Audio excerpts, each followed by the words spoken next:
Bismillahirrahmanirrahim. Assalamualaikum warahmatullahi wabarakatuh. Alhamdulillahirrabbilalamin. Ar-Rahmanirrahim. Maliki yaumiddin.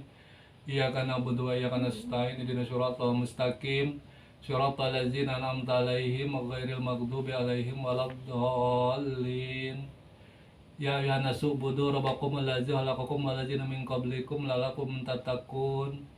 Rabbi shrah li sadri wa yassir li amri wahlul 'uqdatam min lisani yafqahu qawli. Shadaqallahul azim. Segala puji bagi Allah, pencipta langit dan bumi dan apa yang ada di antara keduanya. Dia yang telah menghamparkan bumi sebagai sumber penghidupan, yang telah mendirikan langit tanpa tiang. Dia yang mengutus Rasul dengan petunjuknya Al-Quran dan agama yang benar untuk dimenangkan di atas segala agama. Salawat serta salam senantiasa tercurah kepada junjungan kita Nabi besar Muhammad SAW. Dialah panutan, suri tauladan kita, contoh kita dalam menjalankan agama. Bagaimana ketaatan beliau kepada Allah itu harus kita ikuti dan kita taati. Kepada kaum muslimin dan muslimat, khususnya teman-teman, para ustadz, para guru, teman-teman jamaah Masjid Jami Baitur Rahman Pondok Aren Tangerang Selatan, kepada teman-teman di KTA, Kompleks Toko Abi, baik ada di rumah produksi, yang ada di kantor, bos besar KTA Bapak Jaki, Bapak Abu Kohar, dan juga teman-teman kompleks yang ada di PIK Cakung, dan kepada teman-teman seluruhnya yang tidak saya sebut satu persatu, dan juga kepada umat Islam, kaum muslimin dan muslimat seluruhnya, saya memohon maaf yang sebesar-besarnya. Di mana saya telah merampungkan berkas terdiri dari 120 lembar, kurang lebih 14 materi yang saya angkat. Materi yang diangkat semua terkait dengan pelaksanaan ibadah dalam menjalankan agama. Berkas ini insya Allah besok pagi saya berangkatkan lewat JNE. Jadi kurang lebih 3-5 hari akan sampai kepada titik-titik target. Di mana berkas ini dikirim yang pertama kepada Polri sebagai penegak hukum pelindung bagi setiap warga negaranya. Kepada para petinggi agama, PBNU, Muhammadiyah, MUI, Jawa Tengah, Jawa Timur, pondok-pondok pesantren, semua saya kirim titik-titik target di mana banyak agama lahir dari tangan mereka. Dan ternyata risalah yang kita jalankan hampir semua berbelok dari Al-Quran. 14 materi yang saya bahas ini, 2 materi yang masuk ke dalam syariat Islam, yaitu cadar dan celana cingkrang. Cadar Allah langsung berfirman, celana cingkrang sunnah Nabi. Yang lainnya memuliakan Habib, Islam golongan, mazhab, para wali, kemusyrikan lewat agama, tahlil, maulid, yasin malam Jumat, Isra Mi'raj pun yang benar masih mereka belokkan dari jalan Allah. Hampir semua mereka belokkan dari jalan Allah. Jadi kita umat Islam ditipu habis-habisan agama kita oleh orang-orang kafir ahli kitab. Sebelum saya urai semua materi, saya akan angkat 3 hal yang kita jalankan dalam menjalankan agama, bahkan itu wajib yang Allah perintahkan, masih mereka belokkan dalam pelaksanaan ibadah. Umat masih dibelokkan dari jalan Allah. Yang pertama sholat zakat, yang kedua sholat 5 waktu, yang ketiga sholat Jumat. Zakat, Anda para ahli kitab menetapkan zakat 2,5%, 1.025.000, 2.050.000. Pertanyaan saya, dengan ayat yang mana Anda menetapkan zakat 2,5? Zakat sekecil itu gagal di lapangan. Fakta udah membuktikan bahwa tidak menciptakan keseimbangan ekonomi. Bahkan umat Islam, boleh Anda tanya, berapa orang-orang miskin mendapat bantuan zakat per tahun? Paling hanya 50.000 sampai 100.000 per tahun uang zakat yang mereka terima. Cukup untuk apa uang sebesar itu? Bagi saya pun uang 50.000 mungkin nongkrong di warung, minum kopi segelas, Indomie rebus sama rokok sebungkus habis. Apalagi bagi Anda orang-orang banyak duit, minum kopi 3 gelas di kafe habis, bahkan mungkin kurang. Jelas zakat gagal 2,5 dan itu tidak diterima oleh Al-Qur'an. Pertanyaan saya dengan ayat yang mana? Silakan tunjukkan ke saya ayatnya. Apabila ada zakat menunjukkan 2,5%. Saya terangkan ayatnya. Saya belum menyebutkan persentase, saya hanya memberikan bukti kebohongan ilmiahnya. Zakat Al-Baqarah ayat 2, zalikal kitabul la raiba fihi lil muttaqin. Kitab Al-Quran ini tidak keruan pada petunjuk bagi mereka yang bertakwa. Allazina yu'minuna bil ghaibi wa yuqimuna shalah wa mimma razaqnahum yunfiqun. Mereka yang beriman kepada yang gaib. Gaib itu pertama Allah, malaikatnya, kitabnya, nabinya, dan hari akhir, hari pembalasan.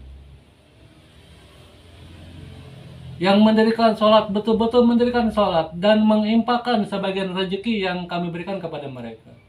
Jadi kalimatnya takwa ada, zakat ada dalam infak. Nah, infak ini sama poinnya membelanjakan harta di jalan Allah. Kalau infak waktunya tidak terbatas, bisa kapan saja, bisa berapa aja, nilainya pun tidak terikat. Kalau zakat waktunya terikat, yaitu bulan Ramadan. Kenapa bulan Ramadan? Karena bulan Allah turunkan Al-Quran. Dan nilainya pun terikat dengan harta yang kita kumpulkan. Berapa punya harta yang terkumpul, kita wajib mengeluarkan sesuai dengan persentase yang Allah tetapkan. Itu zakat. Dan kalimatnya sebagian.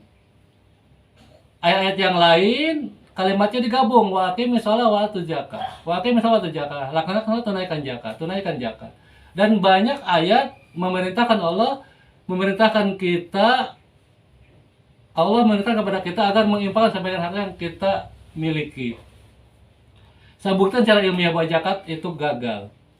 Saya angkat angka 2 juta, 2.050.000. Berarti 1 ekor kambing yang sedang, tidak terlalu besar, masih dapat 2 juta.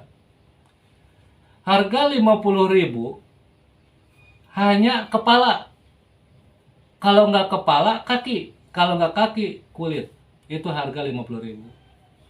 Islam melarang, Allah melarang langsung ayatnya bahwa melarang yang buruk diberikan ke orang, yang baik Anda tahan sendiri. Jadi yang Anda berikan luar biasa kikirnya. Zakat 2,5%. Kalau umat ikut apa kata Anda, apalagi kita menetapkan angka itu. Itu bukti kebohongan Anda. Jadi yang Anda belikan itu barang yang sudah tidak Anda sukai. Kalau nggak kepala, kulit. Kalau kepala kulit, zakat itu harga 50.000 yang tetapkan di angka 2 juta. Dan saya kaji di atas kertas, gagal zakat sebesar itu. Tidak menciptakan keseimbangan ekonomi. Itu zakat yang pertama. Yang kedua, sholat 5 waktu. Di tangan Anda, waktu sholat panjang. Bahkan umat berkeyakinan sholat Jumat bisa jam 1. Ketika datang suara azan, yang istirahat makan bukan ke masjid tapi ke warung, sholat santai, setengah itu baru sholat. Bahkan masjid dengan sengaja melalaikan sholat 5-10 menit karena sholat sunat terlebih dahulu. Kita ungkap secara ilmiah. Panggilan siapa yang bisa Anda panjangkan secara ilmiah? Panggilan teman pun, teman memanggil 1-2 kali kita tidak datang, teman marah. Bahkan dibilang budak. Bos memanggil Anda terlambat, wajib Anda membawa alasan yang benar. Tanpa alasan Anda datang, siap-siap Anda kena marah. 1-2 kali, 3 kali, mungkin Anda akan di SP. Kalau Anda sudah mendaftar dalam satu urusan, Anda yang menunggu panggilan yang ada di tempat itu. Jadi panggilan nggak ada yang bisa dipanjangkan. Anda dipanggil, tidak ada hitungan detik panggilan Anda hilang, dengan yang lain. Itu ilmiahnya. Bahkan kalau agama memberikan konteks, kehidupan akhirat jauh lebih utama dari kehidupan dunia. Bagaimana bisa di tangan Anda waktu sholat panjang? Di masjid sengaja Anda lalaikan 5-10 menit. Sholat sunat terlebih dahulu. Bahkan umat jamaah udah sholat sunat, imam belum datang, itu sering. Padahal firman Allah, wa ma amruna illa wahidatun kalamil bil basar. Perintah kami hanya satu perkataan, seperti kejapan mata. Di surat Yasin, bahwa semua yang kami ciptakan berpasang-pasangan. Jadi kalau sholat sunnah sebelum azan itu benar. Sunnah memperbaiki agama. Anda masuk sebelum azan. Umat pun nggak ada melalaikan sholat. Bukan setelah azan. Jadi sebelum azan, setelah azan satu pasang. Dari mana Anda dalil menetapkan itu? Melalaikan waktu sholat boleh. Sedangkan ayatnya Al-Maun, ayat lagi juga jubibidin. Tahukah kamu orang yang mendustakan agama? Ayat bawahnya,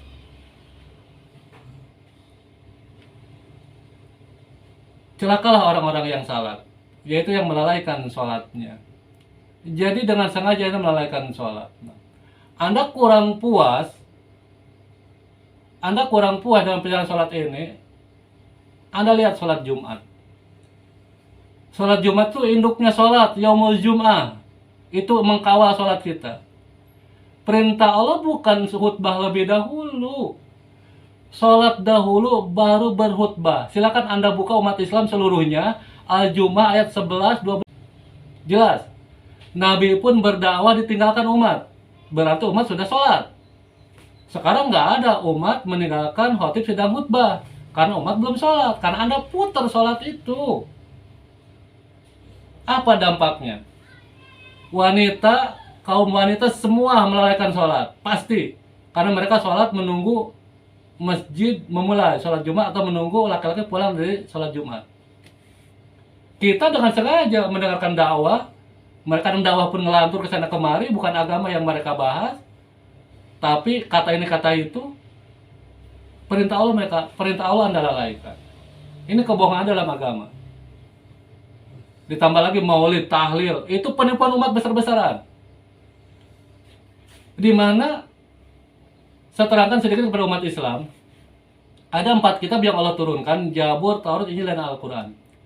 Datangnya kitab ini secara bertahap. Datangnya pertama pertama Zabur. Setelah Zabur tenggelam, ajarnya dengan para ahli kitab, disusul Taurat. Taurat tenggelam, disusul Injil. Injil tenggelam, disusul Al-Quran. Sekarang Al-Quran pun tenggelam ajarannya. Kitabnya ada, ajarnya tenggelam. Karena perbuatan orang kafir ahli kitab. Naiknya kembali Al-Quran ini untuk kembali mengangkat risalah Allah, pengajaran Allah. Jadi setelah Nabi terputus, Allah masih mengutus hambanya untuk menjalankan firman dan risalah-risalah Allah. Jadi saya nggak panjang lebar, itu hanya pembukaan saja. Dan itu sebagian kecil saya buatkan kebohongan mereka. Satu yang saya pesankan lagi kepada umat Islam seluruhnya, berpikir dengan jernih, dengan cerdas, dengan sehat. Bangsa ini sudah hancur di tangan mereka, orang-orang kafir ahli kitab, karena menjalankan agama tanpa keimanan. Mereka bangun partai untuk jabatan politik. Bahkan kalau kita kaji lengsernya Soeharto, korupsi masih nomor 6 atau 7 kalau nggak salah, walaupun saya nggak tahu pasti, emang saya nggak buka web, tapi seingat saya kisaran segitu. Sekarang data terakhir sekarang korupsi Indonesia nomor 4 tingkat dunia, 3 tingkat Asia. Setelah Soeharto lengser bukan makin membaik, makin memburuk. Pada partai Islam masuk di bawah oleh PBNU, oleh PAN dan yang lainnya, mana hasilnya? 0. Tambah buruk. Karena menjalankan agama tanpa keimanan. Ini bukti kegagalan. Karena saya ungkap semua kebohongan dalam menjalankan agama. Jadi kepada umat Islam, sabar, tenang, kawal kasus ini. Yang bersalah, kita giring mereka ke penjara, yang layak mereka dipenjarakan. Ahok ngomong pun dipenjarakan. Ini perbuatan mereka terungkap oleh ayat-ayat Al-Quran. Mungkin itu yang saya sampaikan. Kurang lebihnya saya mohon maaf sebesar-besarnya kepada seluruh umat Islam. Saya mohon maaf sebesar-besarnya apabila kesalahan saya, penulisan ayat atau pencantuman ayat, tolong dikoreksi. Kesempurnaan milik Allah. Wassalamualaikum warahmatullahi wabarakatuh.